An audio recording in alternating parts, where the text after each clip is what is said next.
പുസ്തകമാണ്, റൂത്തിൻ്റെ പുസ്തകം. ആകെ 4 അധ്യായങ്ങളേ ഉള്ളൂ ഈ പുസ്തകത്തിൻ്റെ അകത്ത്. സ്തോത്രം. അനേക കാര്യങ്ങൾ ഒരുപക്ഷെ ഈ ഒരു മാസം കൊണ്ട് ആവർത്തിച്ച് കേൾക്കാൻ പോവുകയായിരിക്കും. സ്തോത്രം. ഹല്ലേലൂയ. ഒത്തിരി സത്യങ്ങൾ അടങ്ങിയ ഒരു പുസ്തകമാണ് ഈ പുസ്തകം. സ്തോത്രം. വീണ്ടെടുപ്പാണ് ഇതിലെ പ്രധാന വിഷയം. വീണ്ടെടുപ്പാണ് ഇതിലെ പ്രധാന വിഷയം. Praise God. ഹല്ലേലൂയ. ആത്യന്തികമായി സകല മാനവജാതിയെയും വീണ്ടെടുക്കുന്നതിൻ്റെ ഒരു നിഴലായിട്ട് ഇതിനകത്ത് കാണുവാനായിട്ട് കഴിയും. സ്തോത്രം. ഹല്ലേലൂയ.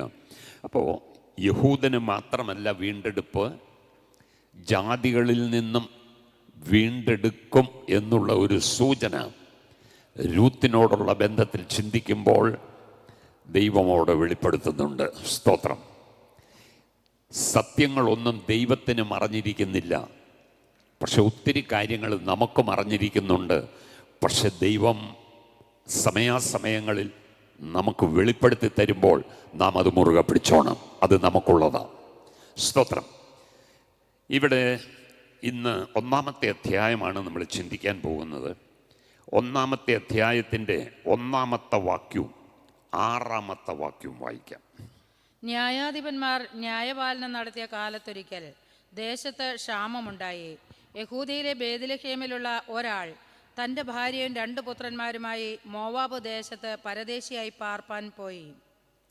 യഹോവ തൻ്റെ ജനത്തെ സന്ദർശിച്ച് ആഹാരം കൊടുത്ത പ്രകാരം അവൾ മോവാബ് ദേശത്ത് വച്ച് കേട്ടിട്ട് മോവാബ് ദേശം വിട്ട് മടങ്ങിപ്പോകുവാൻ തൻ്റെ മരുമക്കളോടുകൂടെ പുറപ്പെട്ടു.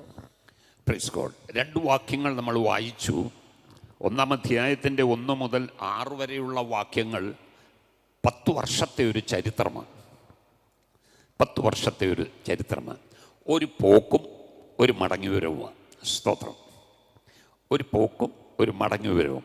സ്തോത്രം. ഹല്ലേലൂയ. ഇന്നത്തെ ചിന്ത അതാ. ഒരു 10 വർഷത്തെ ചരിത്രം അതിൻ്റെ അകത്ത് കിടപ്പുണ്ട്. സ്തോത്രം. ഹല്ലേലൂയ. അപ്പോൾ ഇവിടെ മോവാബ്, യഹൂദയിലെ ബേത്ലഹേമിൽ നിന്ന് മോവാബ് ദേശത്തേക്ക് പോയ ഒരു ചരിത്രം 1-ാമത്തെ വാക്യത്തിൻ്റെ അകത്ത് നമ്മൾ വായിച്ചു. 6-ാമത്തെ വാക്യത്തിൽ മോവാബ് ദേശത്ത് നിന്ന് മടങ്ങി ബേത്ലഹേമിൽ എത്തിച്ചേരുന്നു. സ്തോത്രം. അപ്പോൾ 10 വർഷത്തെ ചരിത്രം. ഹല്ലേലൂയ. ആ ചരിത്രം ഒത്തിരി നഷ്ടങ്ങൾ സംഭവിച്ച ഒരു ചരിത്രമാണ്. അങ്ങനെ നഷ്ടങ്ങൾ സംഭവിക്കാനുള്ള കാരണം ഒരു റോങ് ഡിസിഷനാണ്, തെറ്റായ ഒരു തീരുമാനമാണ്. തീരുമാനങ്ങൾ തെറ്റിയാൽ നഷ്ടങ്ങൾ സംഭവിച്ചിരിക്കും. ആമേൻ. നമുക്കൊരു മുന്നറിയിപ്പ് അത്. സ്തോത്രം. അപ്പം എടുത്തു ചാടി തീരുമാനിക്കരുത്, ആലോചിക്കാതെ തീരുമാനിക്കരുത്.